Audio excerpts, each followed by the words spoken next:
They returned as heroes, members of the greatest generation, the bravest and the best.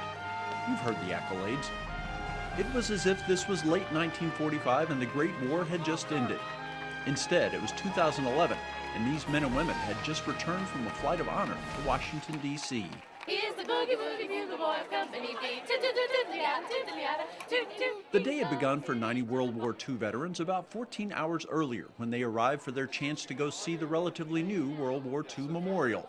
For every 2 veterans, there was a guardian committed to accompanying them on their journey. For every veteran, there was an individual or corporation providing money, so the trip would be free of charge for them. Dozens came to see the participants begin their journey. I wanted to be a part of what's going on this morning because I think it's important to take the guys that I followed and let them know how much I appreciate the trail that they made for me. Thank you for your service. Welcome to Washington. The stated mission of this trip was to give World War II veterans a chance to see the memorial that has been erected in their honor. In reality, much of it is an opportunity for others to express gratitude for the veterans' actions so long ago. That was apparent as a band and several hundred individuals greeted the group upon its arrival at Reagan National. The most emotional part was getting off the airplane and walking through that crowd. I just absolutely could not believe that. I was really surprised at the reception. I expect the reception in Greensboro when we get home, but I didn't expect we saw in Washington, D.C. Everyone wanted to thank the veterans, to pat them on the back, to shake their hand. I ain't through shaking hands yet. I never shook a bit of hands yet. They were so emotional about the reception that they received when they got off the plane. They were so surprised that many people would actually come out to tell them thank you. Many World War II veterans seldom talk about what they did. They viewed it as their duty, as just what any young American at that time was supposed to do. All this fuss for doing what was expected borders on being uncomfortable. I'm flattered by the whole thing, and I'm humbled by it too. Opened in 2004, the World War II Memorial is multifaceted. The war in the Atlantic and the war in the Pacific are commemorated on a plot of land situated between the Lincoln Memorial and the Washington Monument. Most of the veterans had never seen it in person. I think it's just absolutely gorgeous. Absolutely gorgeous. I never expected this. I knew I was going to see Memorial, but what I wasn't prepared for was the reaction of all of the people that we've run into. Thank you so much for your service. The same sort of reaction the veterans got at the airport was evident everywhere they went. People went out of their way to thank them for what they did. Being in this space served as a reminder to them of what they accomplished.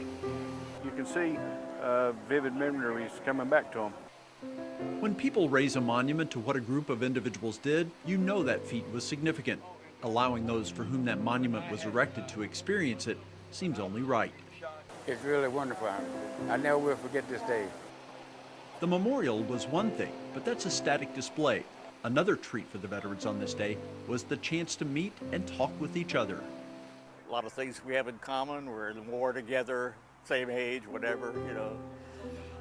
So it's a great day. To see so many guys like me who just have this experience together and trade stories and have fun is just, it's a superb experience. The day in Washington included a visit to the World War II Memorial, but also so much more. There was the U.S. Navy Museum, the Korean Memorial, the Lincoln Memorial, the Vietnam Veterans Wall, the Marine or Iwo Jima Memorial, and the U.S. Air Force Memorial. Whatever I expected of it, it's exceeded it by any count you could possibly imagine. The flight of honor made a lasting impression. Some of the veterans drew hope from the respect that people had for them and their country. The way things are going in the United States, I was beginning to be afraid for my country, but I see new hope now. They were encouraged that someone set up a program to allow them to see their memorial. Whoever had that original idea has done a tremendous service to a lot of guys that have gone their way and just thought that's the end. Well, then, you know, we just do our thing and we're through now. Very, very outstanding. And they took away a sense that they really had made a difference, that, as the words of Admiral Chester Nimitz inscribed on the Iwo Jima Memorial state, uncommon valor was a common virtue. All of this makes you feel necessary.